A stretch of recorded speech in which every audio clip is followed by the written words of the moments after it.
I came home from work on a Tuesday afternoon in early March to find a bright orange notice stuck to my front door in Phoenix, Arizona, and my blood pressure immediately spiked.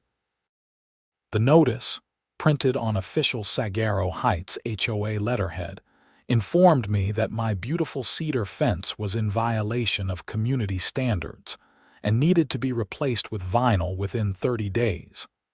I yanked the paper off my door and read it again, certain I had misunderstood. My name, Preston Lawson, was spelled correctly at the top. The address was correct, but the complaint made absolutely no sense. I had installed that fence just 8 months ago, following every single rule in the HOA's covenant handbook.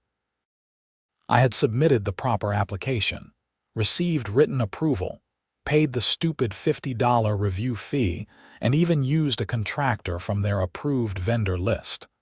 The fence was gorgeous. Premium-grade Western red cedar, professionally installed, with a natural oil finish that brought out the wood's rich color and grain. It had cost me nearly $12,000, but it was worth every penny. The craftsmanship was impeccable, and it gave my backyard a warmth and elegance that the cheap vinyl fences in the rest of the neighborhood could never match. I stormed inside and grabbed my phone, scrolling through my email until I found the approval from last July. There it was, clear as day. Application approved for installation of 6-foot cedar privacy fence along rear property line. Signed by Barbara Chen, the HOA Architectural Review Committee chair at the time. I had followed every specification they required. The next morning, I called the HOA management office before I even left for work. A nasally voice answered on the third ring. Cedar Heights, HOA, this is Deborah speaking. Hi Deborah, this is Preston Lawson at 4847 East Desert View Drive. I received a violation notice yesterday about my fence, and there's been some kind of mistake. I have written approval for that fence. Hold on, let me pull up your account. I heard typing in the background. Okay, yes, I see the violation here. Issued by Patricia Morrison, our current board president. It says you have a wooden fence that needs to be replaced with vinyl per the updated community standards. Updated standards. My fence was approved 8 months ago. The board voted in new architectural guidelines in January. All fences must now be vinyl to maintain uniform aesthetics throughout the community.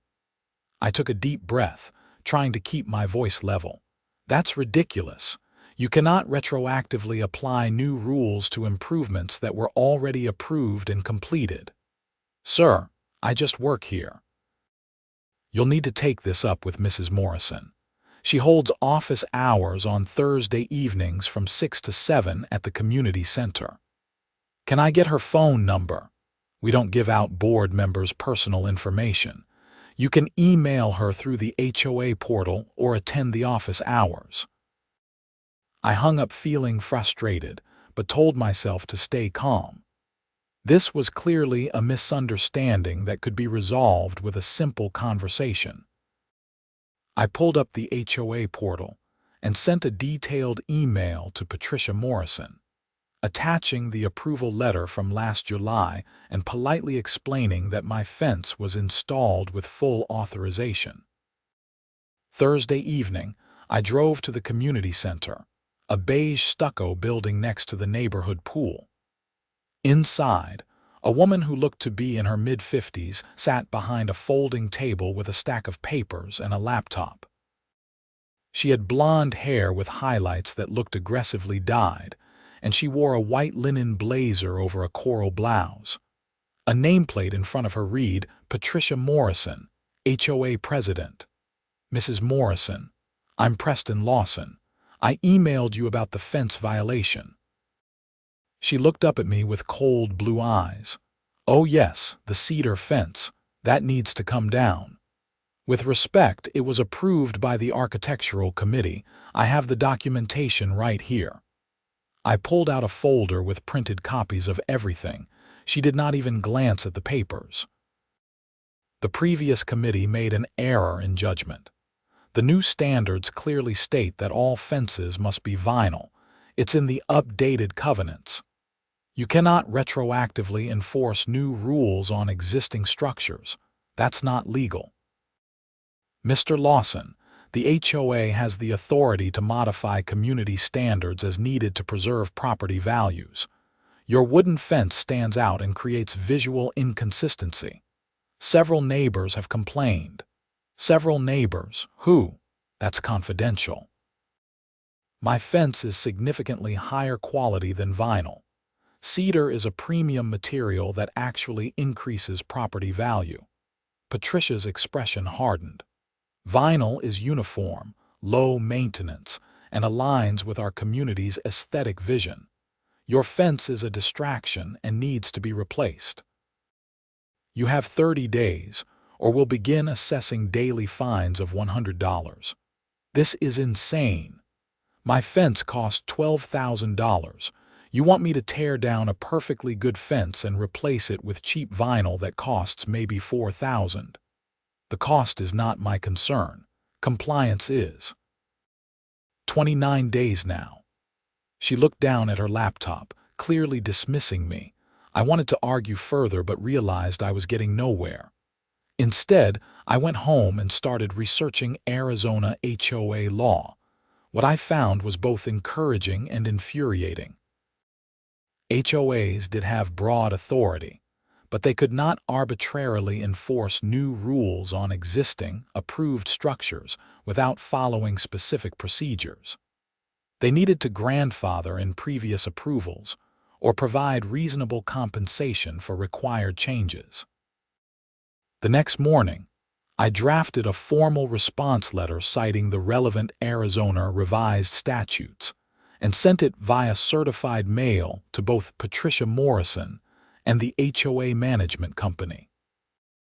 I clearly stated that I would not be removing my fence, as it was installed with proper authorization, and the retroactive application of new standards was improper and likely unenforceable.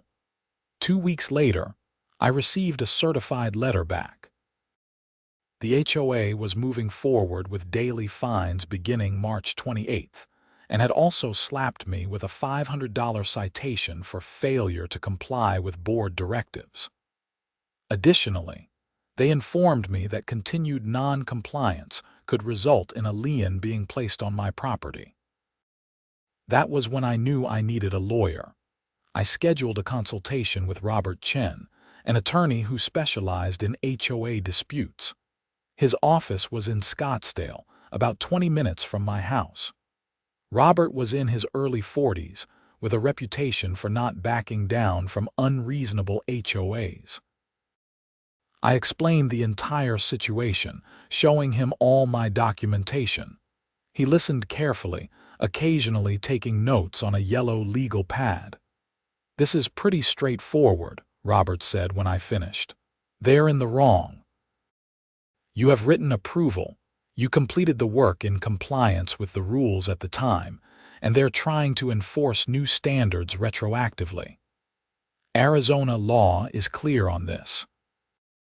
They can update their covenants, but they have to grandfather in existing approved structures unless there's a legitimate safety or legal concern, which there is not here. So, what do we do? First, I'll send them a letter explaining the legal issues and demanding they withdraw the violation and fines. If they refuse, we file an injunction to stop the fines, and then likely file suit for declaratory relief and possibly harassment. These cases usually settle once the HOA realizes they'll lose and have to pay your attorney fees. How much is this going to cost me? I'll need a $5,000 retainer to start. Honestly, I think we can resolve this with a letter or two. These HOA board members usually fold once they realize they are personally exposing themselves to liability. I signed the engagement letter and wrote the check, feeling both relieved to have professional help and angry that I had to spend $5,000 to defend a fence that was already approved. Robert sent his letter the following Monday.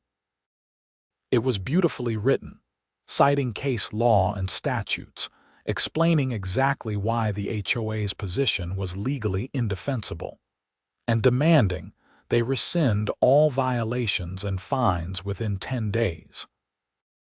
The response came not from the HOA's management company, but from their attorney, a guy named Donald Wright.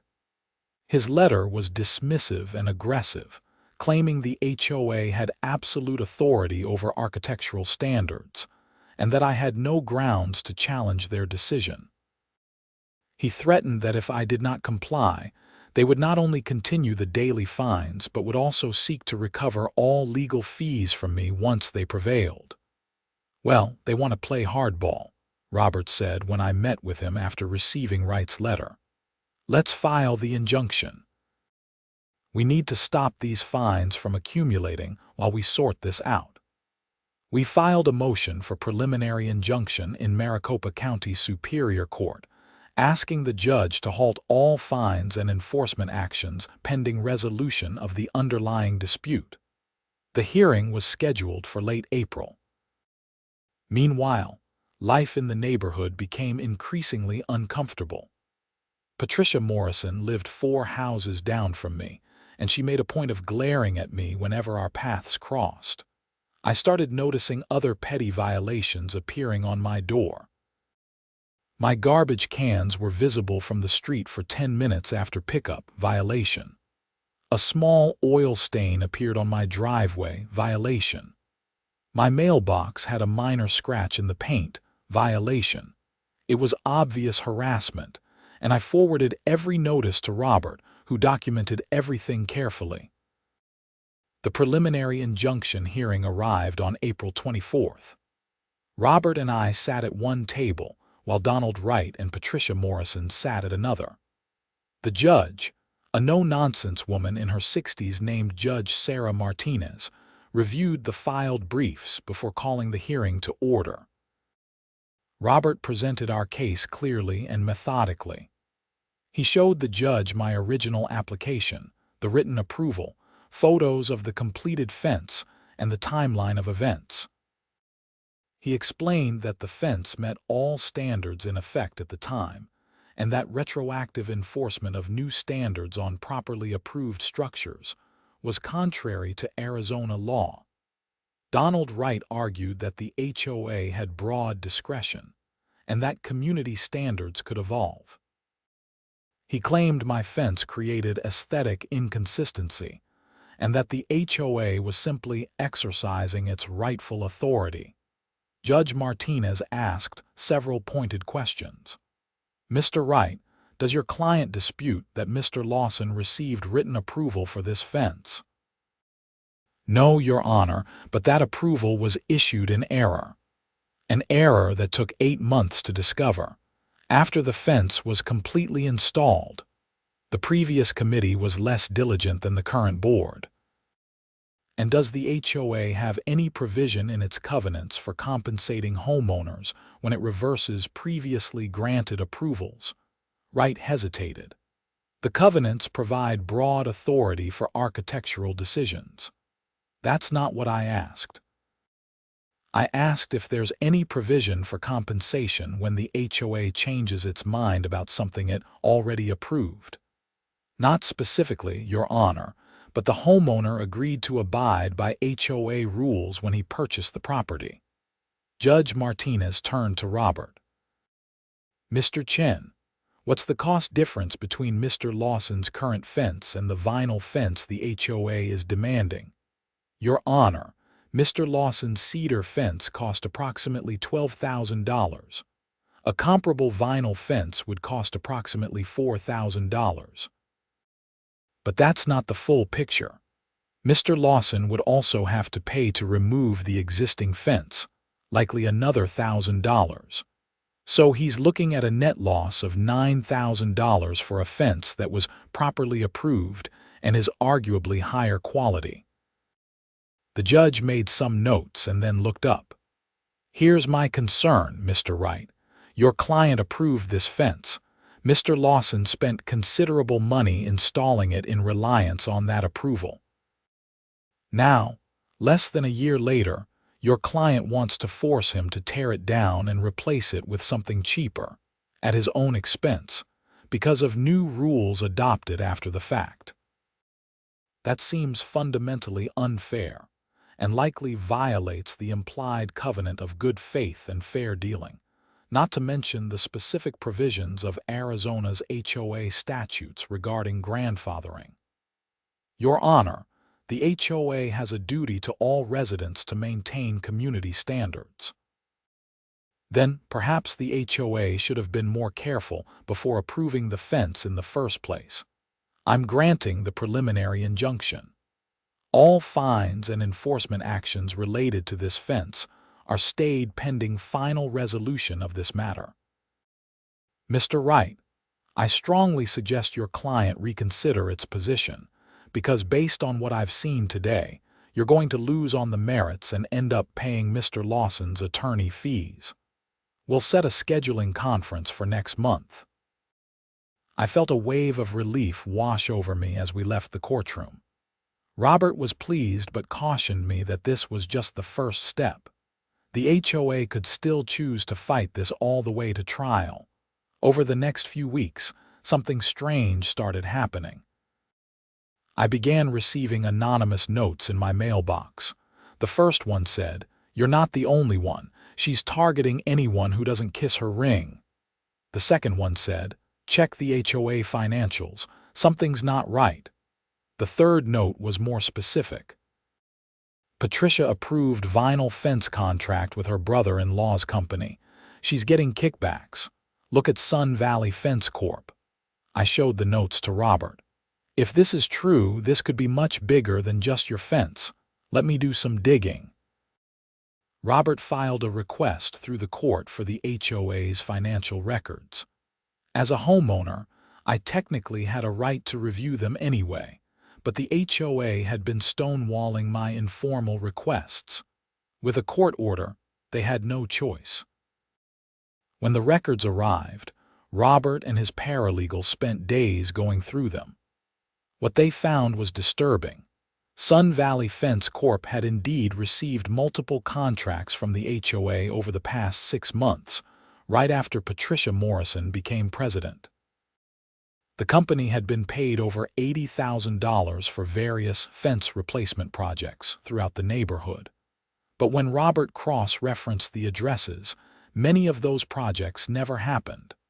The money had been paid, but no work was done. Even more damning, Sun Valley Fence Corp was owned by James Morrison, Patricia's husband.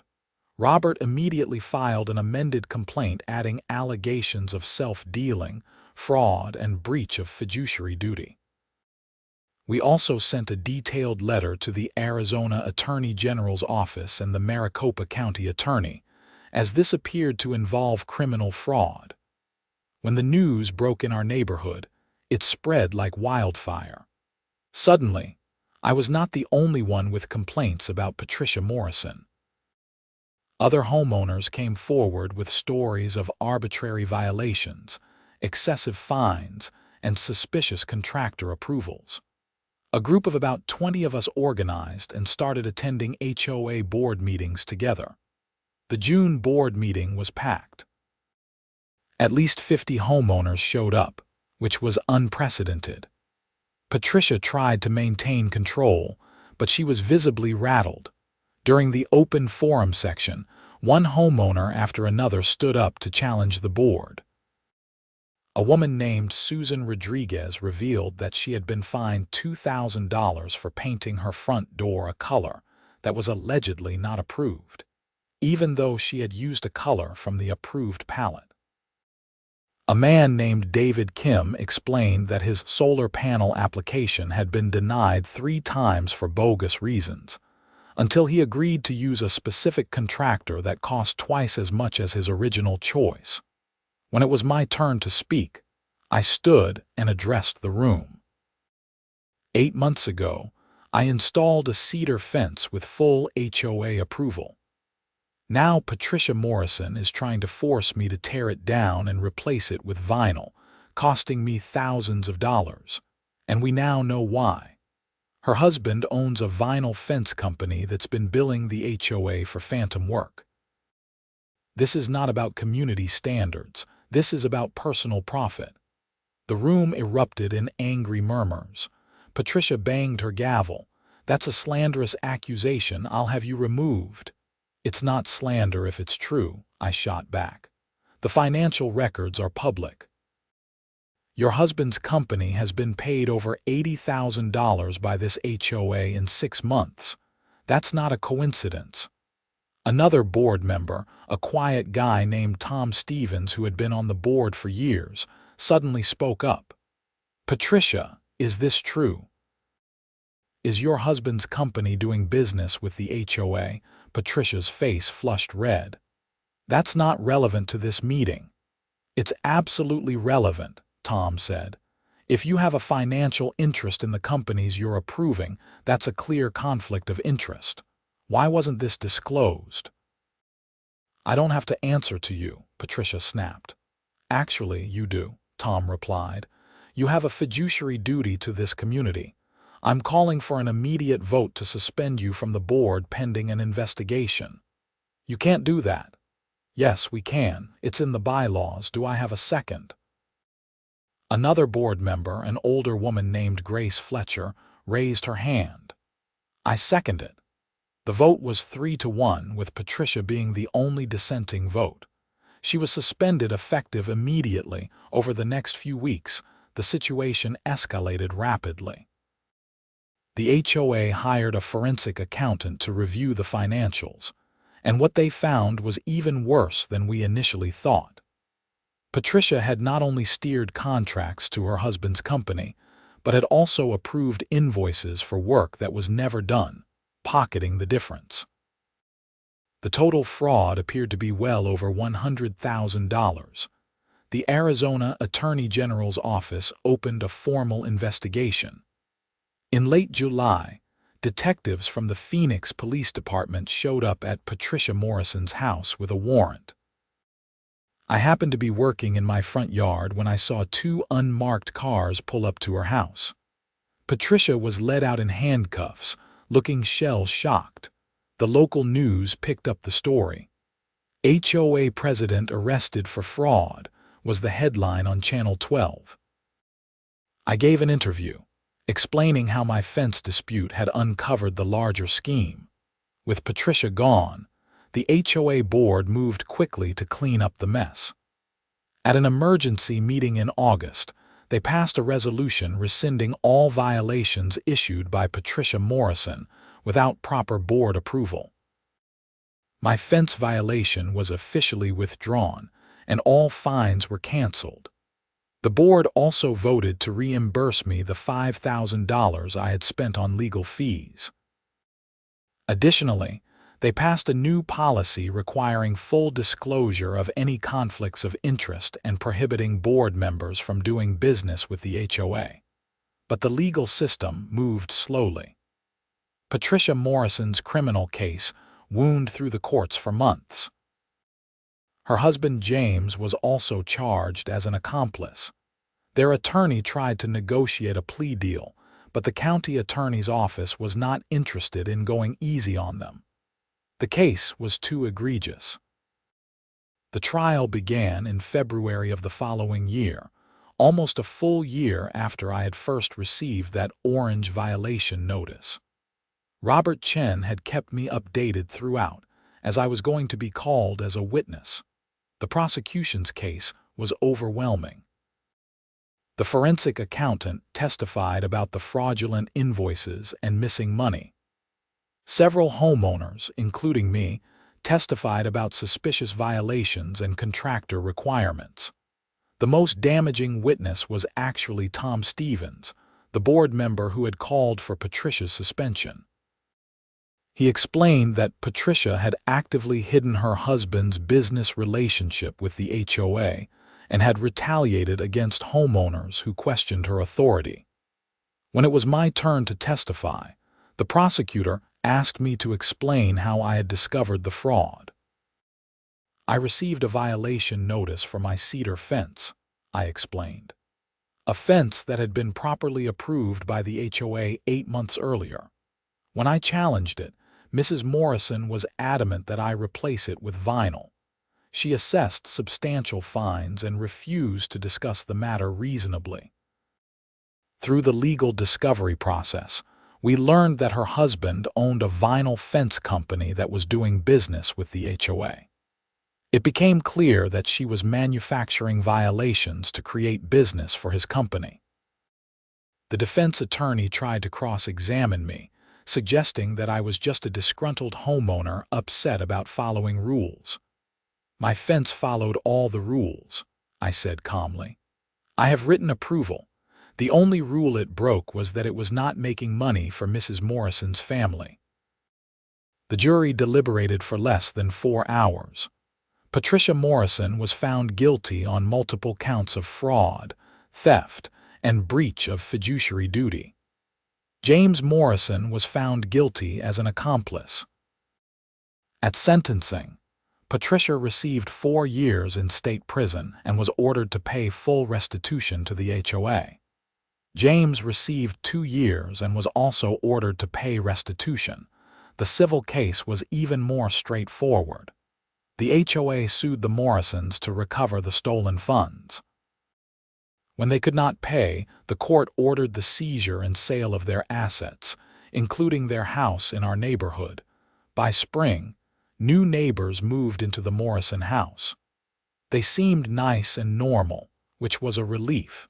The HOA itself had learned some hard lessons. The new board, led by Tom Stevens as president, implemented numerous reforms.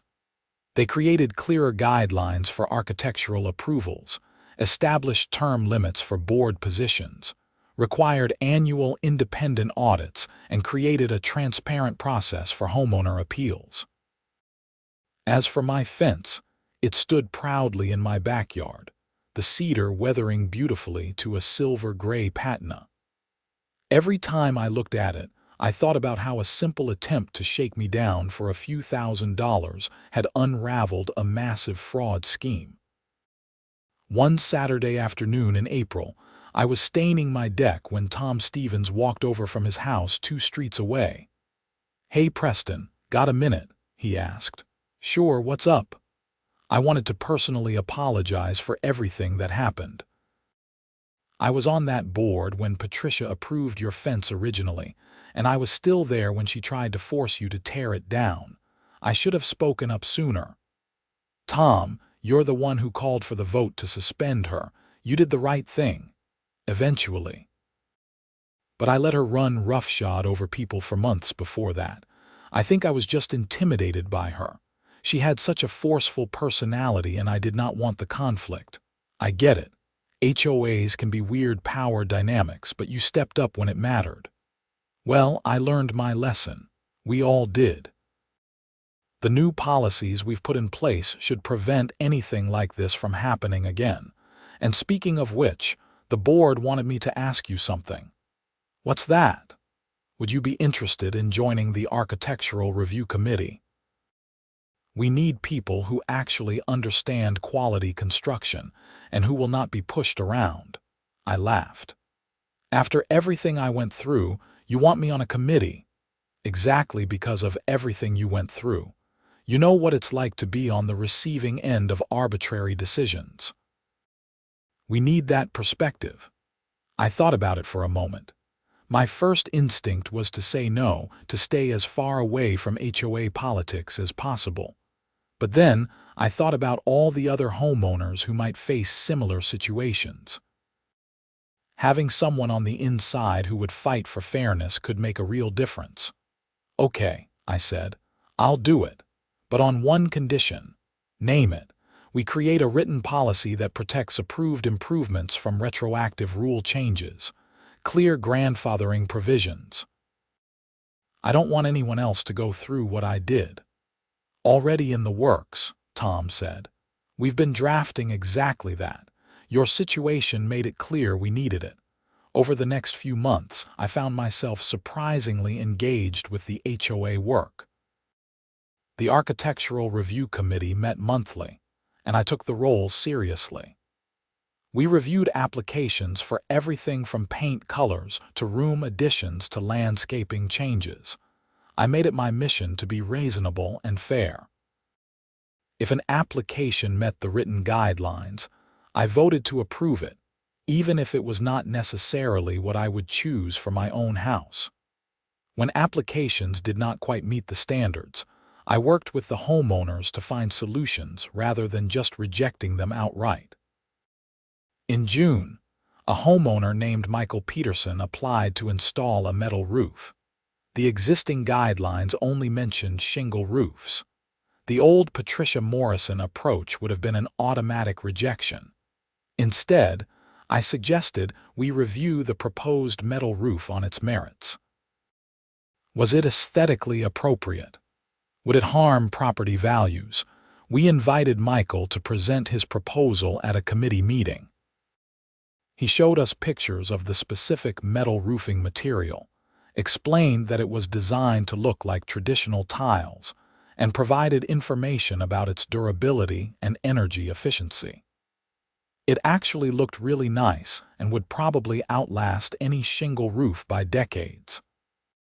We approved it with the caveat that we would add metal roofs to the approved materials list in our guidelines, so future applicants would have clear guidance. That became our approach across the board. Use each situation as an opportunity to clarify and improve our guidelines rather than wielding them as weapons against homeowners. The neighborhood's whole atmosphere changed. People were not afraid of the HOA anymore. Applications were processed fairly and efficiently. Violations were issued only for legitimate concerns, and homeowners were given reasonable time to address them without threatening fines. Interestingly, property values in Cedar Heights actually increased. Turns out that having a well-run HOA that is not actively hostile to its residents is attractive to potential buyers. Who knew? One evening in August, almost a year and a half after this entire ordeal began, I was sitting on my back patio enjoying the sunset. My cedar fence had now fully weathered to that beautiful silvery color that only natural wood achieves. It was even more gorgeous than when it was first installed. My girlfriend, Brooke Coleman, came out with 2 beers and sat down next to me. We had started dating a few months after the trial ended, and she had heard the entire fence saga in detail. "You know what I love about this fence," she said. "What's that?" "It's a reminder that sometimes standing up for what's right leads to bigger things. You could have just paid to replace it and moved on, but you did not, and because of that, you exposed a massive fraud and made this whole community better." I don't know if I was being principled or just stubborn, I admitted, maybe both, but the result was the same. Patricia Morrison is in prison where she belongs, and this neighborhood is way better off. I still cannot believe she thought she could get away with it. I mean, did she really think no one would notice her husband's company getting all these contracts? People like that get drunk on power. She probably thought she was untouchable, that everyone would just roll over and do what she said. "Well, she definitely picked the wrong fence to die on," I said, and we both laughed at my unintentional pun. The following week, I received a letter from Robert Chen's office. It was not a bill, thankfully. The HOA had already covered all my legal fees as part of the settlement. Instead, it was a short note from Robert himself. "Preston, wanted to let you know that your case has become something of a teaching example in HOA law. I have used it in 3 CLEs already as a perfect illustration of fiduciary duty breaches and proper homeowner response. Thank you for being willing to fight.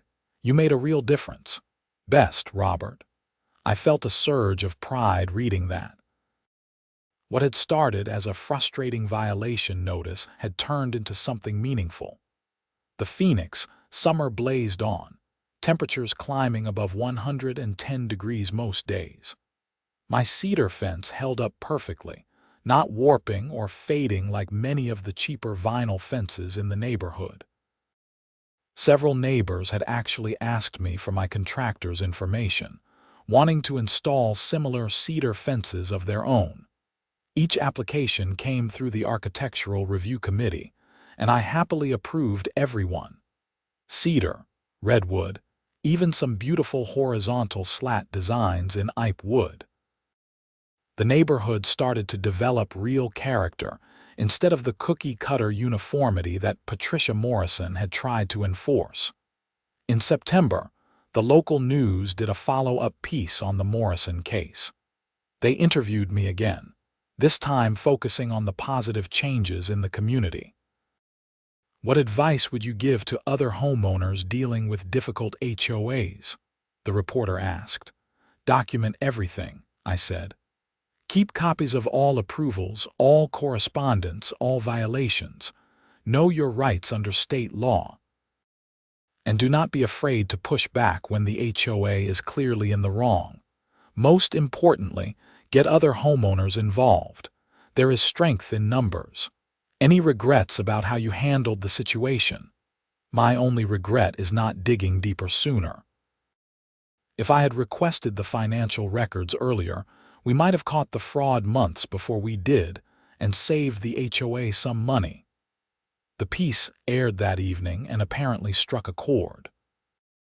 Robert told me his office received dozens of calls from homeowners in other communities dealing with similar issues. The Morrison case had set a precedent that was helping people across Arizona. By October, life had mostly returned to normal. I focused on work, spent time with Brooke, and enjoyed my house. The Architectural Review Committee meetings became routine rather than dramatic. We approved reasonable projects and occasionally denied ones that truly did not fit the neighborhood character, but always with clear written explanations and opportunities for revision. One afternoon, I ran into Susan Rodriguez at the grocery store. She had been one of the homeowners who spoke up at that crucial board meeting. Preston, I wanted to thank you again, she said. Because you fought them on your fence, I got my $2,000 back from those bogus paint fines. That money made a real difference for my family. I am glad it worked out. Are you happy with your front door color? She laughed. Yes, and the new board actually apologized for the whole thing. Can you imagine? The HOA apologizing to a homeowner. It's a whole new world. Indeed it was. Saguaro Heights had transformed from a neighborhood living under an authoritarian regime to an actual community where people worked together. The HOA was finally serving its proper purpose, maintaining property values and community standards through reasonable, fair enforcement rather than arbitrary intimidation.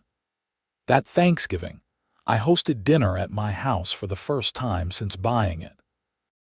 Brooke helped me prepare a feast, and we invited several neighbors, including Tom Stevens and his wife, Susan Rodriguez and her family, and a few others who had been part of the fight against Patricia Morrison.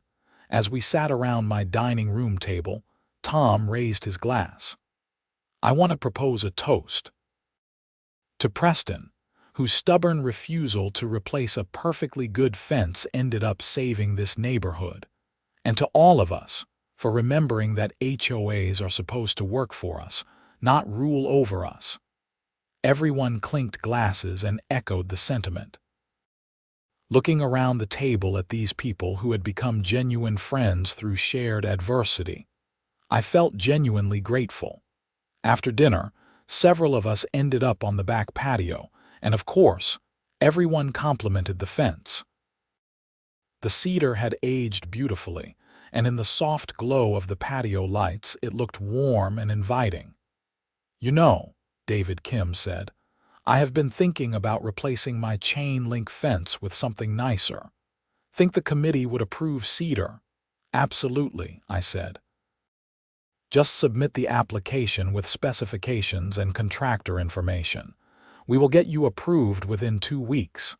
2 weeks. It used to take Patricia 3 months just to respond to applications, and usually the answer was no. Different times, Tom said. We actually want people to improve their properties now. Crazy concept.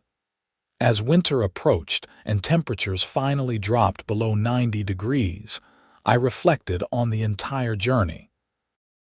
It had started with such frustration and anger, receiving that violation notice and feeling the injustice of being told to tear down something I had properly installed.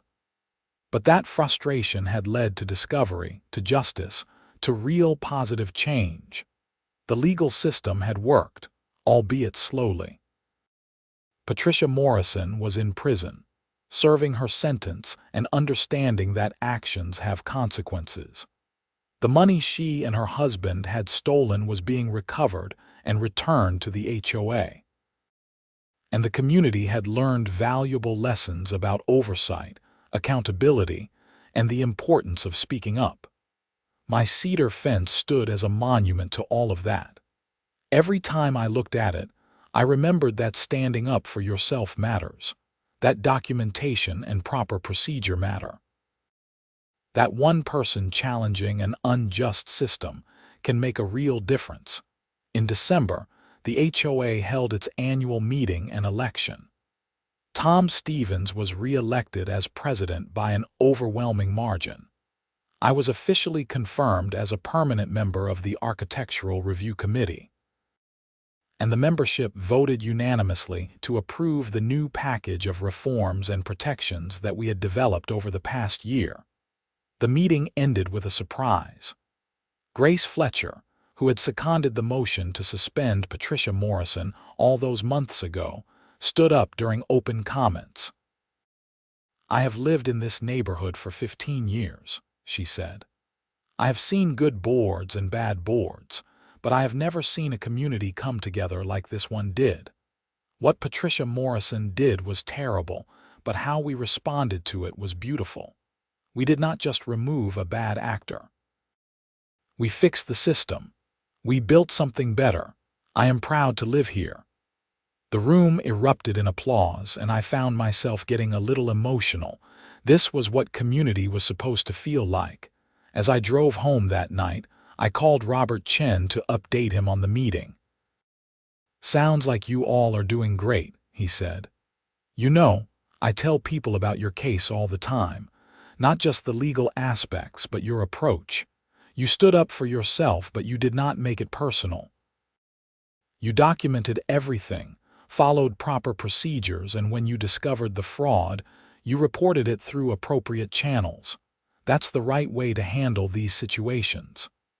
"I had a good lawyer," I said. "You were a good client. Trust me, that matters." I have had plenty of clients who are absolutely right on the merits, but make everything harder by being aggressive or emotional or refusing to follow process. You did everything right. After we hung up, I sat in my driveway for a moment, looking at my house. The porch light was on, warm and welcoming. Through the side gate, I could just see the top edge of my cedar fence, weathered and strong. Inside, I poured myself a bourbon and sat down at my computer. I had been thinking about writing up the entire experience, creating a guide for other homeowners who might find themselves in similar situations. I opened a new document and started typing. "If your HOA violates your rights, here's what you need to know," I began. I wrote for several hours, detailing every step of the process, every mistake I made, every smart move, every lesson learned. I explained how to request HOA records, how to find a good attorney, how to organize other homeowners, how to deal with the board and management company. I included sample letters, cited relevant statutes, and provided practical advice. When I finished, I had a comprehensive 30-page guide. I sent it to Robert Chen for review, and after he made a few edits and corrections, I posted it on the neighborhood website and several HOA watchdog forums online. The response was immediate and overwhelming. Hundreds of people downloaded it, shared it, thanked me for creating it. I started receiving emails from people across the country dealing with their own HOA nightmares, asking for advice. I could not help everyone, but I tried to point people toward resources and remind them of the key principles. Document everything, know your rights, do not be afraid to push back, and remember that HOAs are supposed to serve the community, not control it. By the time the new year rolled around, I felt like I had turned a negative experience into something genuinely positive. Patricia Morrison had tried to shake me down over a fence and ended up exposing herself as a criminal. That fence, which had been the source of so much conflict, had become a symbol of resistance to petty tyranny and a reminder that ordinary people can fight back against abuse of power. The Cedar board stood strong through the mild Phoenix winter, requiring no maintenance, developing more character with each passing season. Vinyl fences throughout the neighborhood were already showing signs of wear, fading in the intense Arizona sun, becoming brittle in temperature swings. My fence looked better with age. In February, almost 2 years after receiving that first violation notice, I was working from home when my doorbell rang. I opened it to find a young couple, maybe in their late 20s. "Can I help you?" I asked. "Hi, I am sorry to bother you," the woman said. "I am Jennifer, and this is my husband Mark. We are thinking about buying a house in this neighborhood. Our realtor mentioned that there was some drama with the HOA a while back, but that it's much better now. We saw your house listed in some articles online and wondered if you could tell us about it." I invited them in and made coffee. For the next hour, I told them the whole story. They listened, fascinated and occasionally horrified. "So, is the HOA okay now?" Mark asked. "We love the houses in this neighborhood, but we do not want to deal with that kind of nightmare." "It is completely different now," I assured them. "New board, new policies, actual accountability. The HOA functions like it should, helping maintain property values and community standards without being oppressive. I am actually on the Architectural Review Committee, and I can tell you we are focused on being fair and reasonable." "What about your fence?" Jennifer asked. "Did you ever have to replace it?" "Nope, still standing strong. Come on, I will show you." I led them to the backyard where the cedar fence stood in all its weathered glory. Jennifer actually gasped. "That is gorgeous," she said. "Way nicer than the vinyl fences we have seen." "Exactly." Which was the whole point. They wanted me to replace something high quality with something cheap, just so a board member's husband could make money. It made no sense. "Well, we are definitely feeling better about this neighborhood now," Mark said. "Thank you for being willing to fight." It obviously made a difference.